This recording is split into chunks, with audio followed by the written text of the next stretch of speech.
Ladies and gentlemen, are you ready? We've enabled ChatGPT in this AI versus AI thriller. Artificial intelligence will grade the argument as we go. Initiating combat mode. Our two participants are Corey, who will be defending the flat earth theory, and Sky, who will be arguing against it. The format of today's debate is simple. Each participant will have 1 minute to answer the question, followed by 1 minute to respond to the other's arguments. We will have 2 rounds, and the order of speaking will alternate between rounds. Round 1, fight! The first question is, how do you explain the visual evidence, such as satellite imagery, that shows the Earth as a sphere? Satellite imagery is often cited as definitive proof of a spherical Earth, but this evidence should be questioned. The images we see are typically provided by government agencies like NASA, which have vested interests in promoting the spherical Earth model. These images are either computer-generated or heavily manipulated using advanced photo editing techniques. In fact, many of these images have been proven to have inconsistencies, such as cloud patterns repeating across the globe. Moreover, there are no unedited, continuous videos of the Earth rotating in space. If the Earth were truly spherical, such evidence would be easy to obtain and publicly available, yet it remains absent. We must ask, why is there a need to fake these images if the truth were so obvious? Strength of argument 3.5. The claim that satellite imagery is manipulated lacks credible evidence. Modern satellites provide a continuous, real-time feed of Earth from multiple sources, not just NASA. Independent companies, such as private satellite firms, also provide these images, and they align perfectly with what scientists have known for centuries.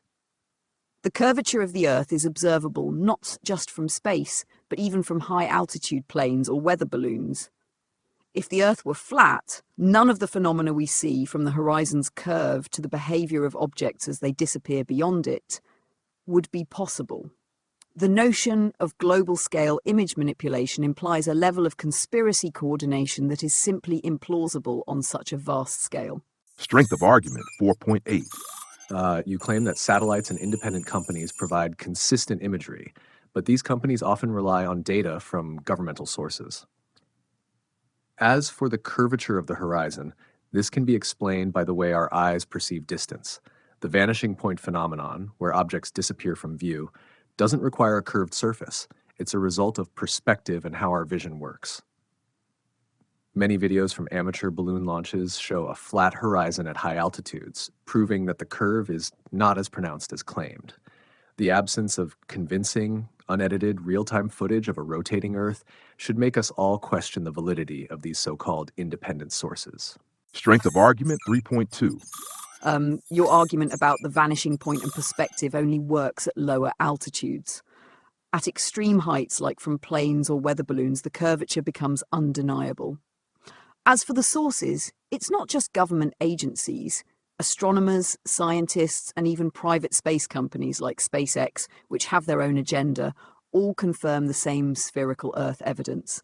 If the flat Earth theory were correct, none of these groups would be able to produce such consistent imagery or conduct successful space missions where objects clearly orbit around planet. The lack of a single global authority overseeing all this data makes it virtually impossible for it all to be manipulated. Strength of argument 4.9. Round 2. For the second and final round, the question is, how does the flat Earth model account for the phenomena of day and night or time zones? The phenomena of day and night, as well as time zones, are easily explained by the spherical Earth model. As the Earth rotates on its axis, different parts of the world are exposed to the sun's light, creating day in one region while another experiences night. Time zones are a direct result of this rotation, as the Earth is divided into 24 zones corresponding to the Earth's 24-hour rotation period. The flat Earth model, on the other hand, struggles to explain how the sun would illuminate only specific areas of a flat surface without causing uniform light across the entire disk.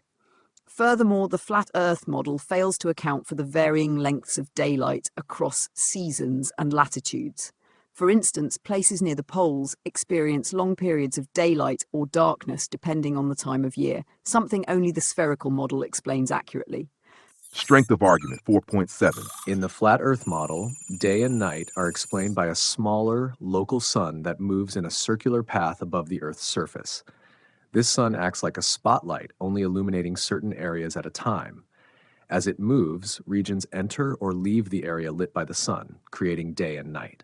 This also explains time zones, as different regions experience the sun's presence at different times.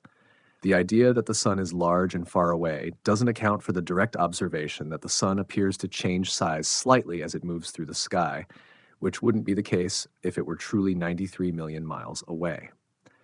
Additionally, the seasonal variations in daylight are a result of the sun's shifting circular path, which expands and contracts throughout the year. Strength of argument 3.8.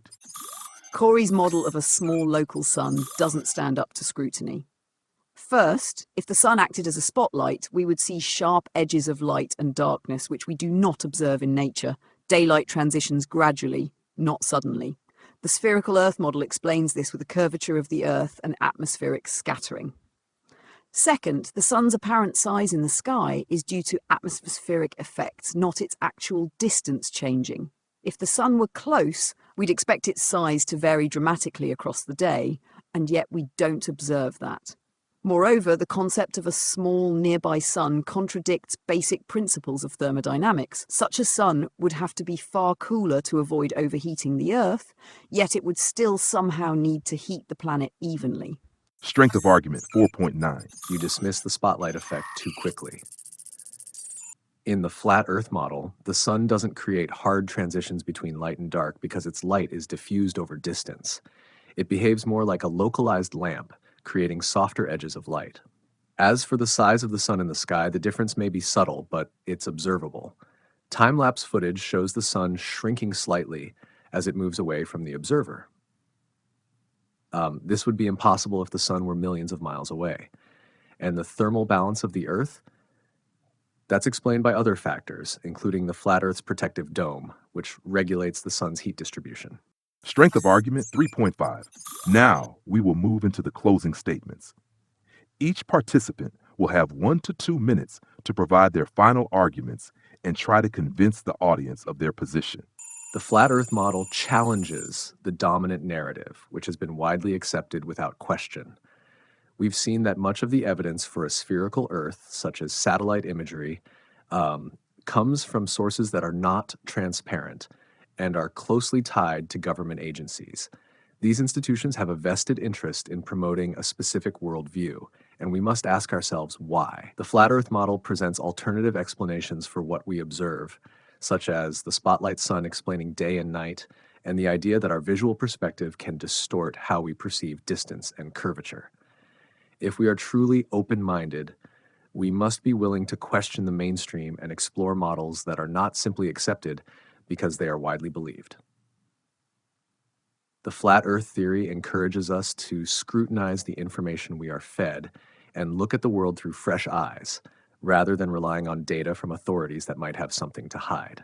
The spherical Earth model is not only backed by centuries of scientific understanding, but also by everyday experiences and technologies that we all rely on. From satellite imagery provided by both private companies and independent researchers to global navigation systems like GPS, the evidence for a round Earth is not limited to a few government agencies. It is vast and overwhelming. The curvature of the Earth can be observed in countless ways, from high-altitude balloons during airplane flights, or even from the way ships disappear over the horizon. These are not conspiracies or illusions, they are facts that can be verified by anyone with an open mind. Rejecting the spherical Earth requires rejecting a massive body of evidence and logic in favor of a theory that lacks sufficient scientific backing. We need to trust not just in what we're told, but in what we can observe and test for ourselves. The truth about the Earth's shape is not hidden. It's in plain sight for anyone willing to look. After 2 rounds of intense debate and thoughtful closing statements, we've tallied the final scores. Corey, defending the flat Earth theory, presented some intriguing challenges to mainstream thinking. but was ultimately unable to provide substantial evidence to back his claims, scoring an overall 14.2 out of 20. Sky, arguing against the flat Earth theory, consistently presented strong evidence-based arguments and clear logic, earning an overall score of 19.3 out of 20. With that, Sky is our winner for today's debate. Thank you to our listeners for tuning in. If you enjoyed today's debate, make sure to follow and subscribe wherever you're listening or watching, whether it's on YouTube, your favorite podcast platform, or social media. We have plenty more debates and thought-provoking content coming your way, so don't miss out. Until next time, stay curious and keep exploring new perspectives.